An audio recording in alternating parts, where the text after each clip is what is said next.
Hello, Gould Farm. How are you today? My name is Chip Thornton, and I am a Gould Farm guest. I will always be a guest, as will you.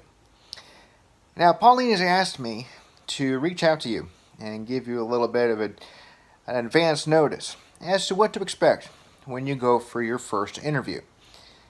After all, as a former guest, I was used to the routine and the structure that Gould Farm offered when I went originally from Forest and Ground to the bakery to the where was I else? Oh, the farm, and then eventually to the roadside cafe. It kind of an easier transition than what you'll tend to expect when you leave Gould Farm. And for those of you who are transitioning, congratulations. For me, and I'm sure for you, it has been a very challenging and trying time in your life. But I have no doubt, as well for me, that the lessons and the experiences that you've learned at Gould Farm, you'll be able to carry with you as you enter the workforce. Now that I've given you sort of a prelude to what I'm about to say, going into the workforce is extremely frightening, especially, like I said, after being at Gould Farm. However, Pauline asked me if I divulged the fact that I have bipolar in any of my interviews. Well, you first have to understand that I also have epilepsy. A very quick preview of what kind of epilepsy I have. They're called complex partial seizures, and they're partial because they only affect one side of my brain, and they cause me to kind of space out, in essence.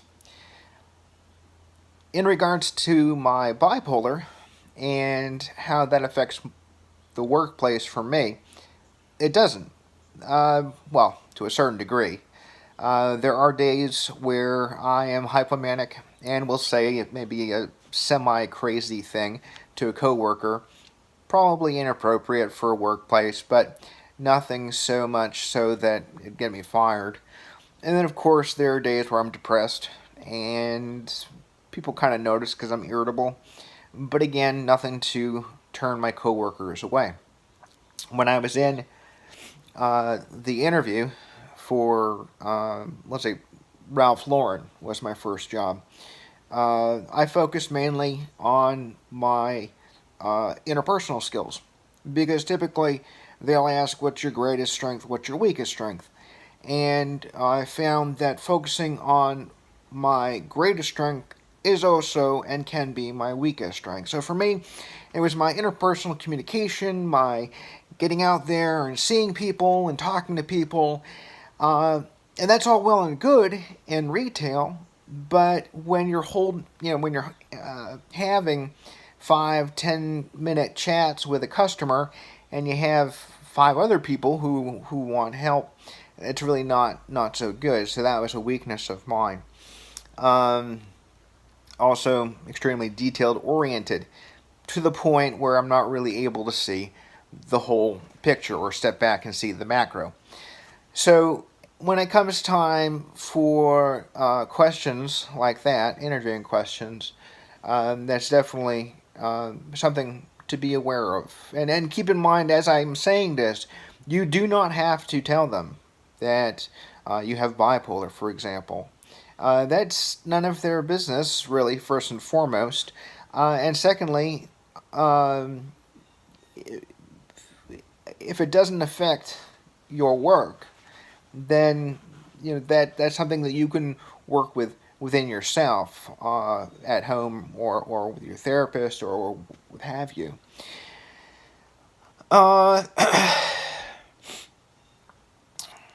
there are what's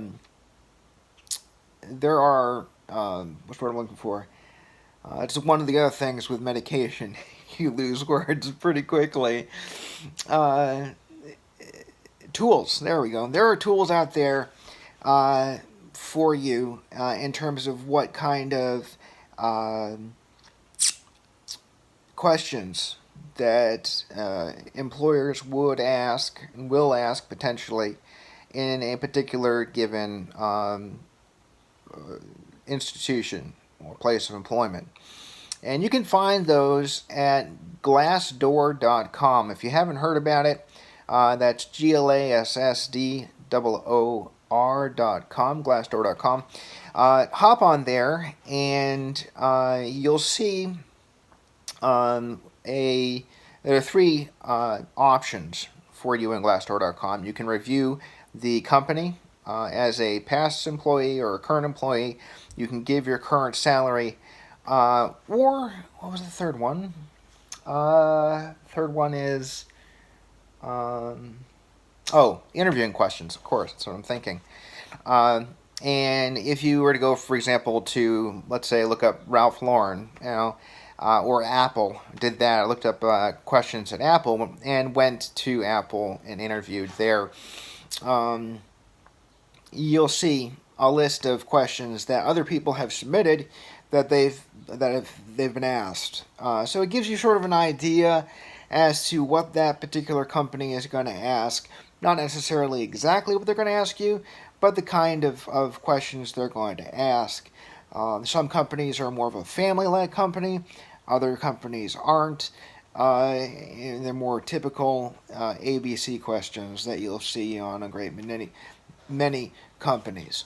In order to get in there, all you need to do is write a review of a company or submit an amount of money a salary that you were making, either before Gould Farm, if you were working before then, or submit an interview question that you remember being asked. And as soon as you do that, as soon as you contribute to Glassdoor.com, you'll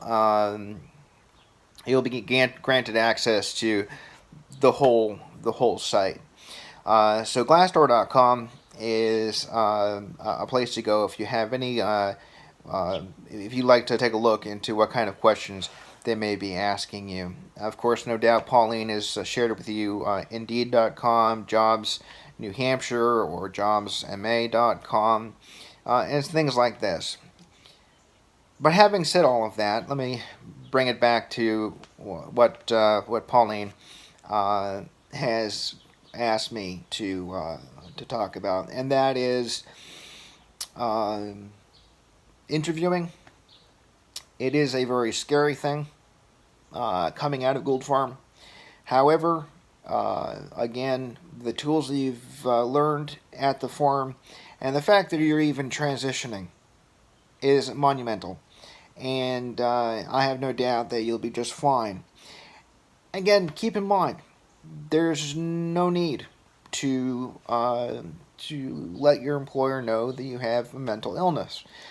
I myself let my employer know that I had epilepsy, just so that if I was dealing with a customer and ended up having a seizure, the customer wouldn't be like, he was ignoring me. I was trying to place a paint order and he just stood there. There's been a couple of times where I've been talking to an employee and just kind of spaced out. But with those employees that I was talking to, I could trust them and was able to confide in them that I had epilepsy, and that's what they experienced was just a seizure. So I hope this helps. If you have any questions, write them on the board. It's Chipmunk Videos, or just put in Chip Thornton with the title of interviewing questions, and I'll send it to Pauline, and of course Pauline hopefully will share it with you. So again, if you have any questions, let me know. Also, feel free to contact me via my email. It is chip.t.thornton@gmail.com. That is chip.t as in tango Thornton, Thorn as in November, Ton, at gmail.com. And as always, I hope this finds you all well. Take care, and know that I am praying for you all.